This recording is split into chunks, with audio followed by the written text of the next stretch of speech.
നമസ്കാരം. Raft of ഫുട്ബോളിലേക്ക് ഏവർക്കും സ്വാഗതം. അൽ നസറിന്റെ വിജയം. സൗദി പ്രോ ലീഗിൽ അവർ അൽ ഖലീജിനെ ഏകപക്ഷീയമായ ഒരു ഗോളിനാണ് പരാജയപ്പെടുത്തിയത്.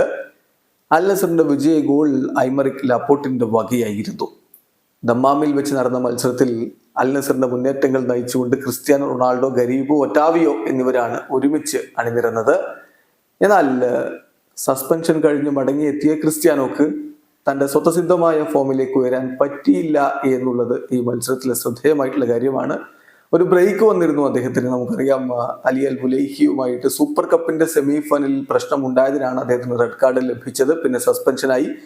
അങ്ങനെ കുറച്ചധികം നാളുകൾ കളിക്കാതെ പുറത്തിരുന്നതിന്റെ പ്രശ്നം ക്രിസ്ത്യാനോ റൊണാൾഡോയുടെ ഫോമിനെ ബാധിച്ചു എന്നുള്ളതാണ് ഇപ്പൊ എല്ലാവരും ചോദിക്കുന്ന ഒരു ചോദ്യം. എന്തായാലും ലഭിച്ച അവസരങ്ങൾ ഗോളാക്കി മാറ്റാൻ ക്രിസ്ത്യാനോക്ക് കഴിഞ്ഞില്ല. അത് സാധാരണ നമ്മൾ കാണാത്ത ഒരു കാഴ്ചയാണ്. ഏതായാലും ആദ്യ പകുതി അവസാനിക്കുമ്പോൾ ഗോൾ രഹിതമായിരുന്നു മത്സരം. 68-ാമത്തെ മിനിറ്റിലാണ്, രണ്ടാം പകുതിയിൽ 68-ാമത്തെ മിനിറ്റിലാണ് ഐമറിക് ലാപ്പോർട്ടിന്റെ ഗോൾ വരുന്നത്.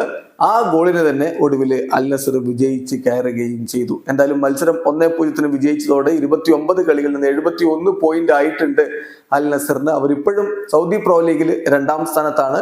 28 കളികളിൽ നിന്ന് 80 പോയിന്റുമായിട്ട് അൽ ഹിലാലാണ് 1ാം സ്ഥാനത്ത്. വീഡിയോ അവസാനിക്കുന്ന ഫുട്ബോൾ ലോകത്തെ കൂടുതൽ വിശേഷങ്ങളുമായി റാഫ് ടോക്സ് വീണ്ടും എത്താം.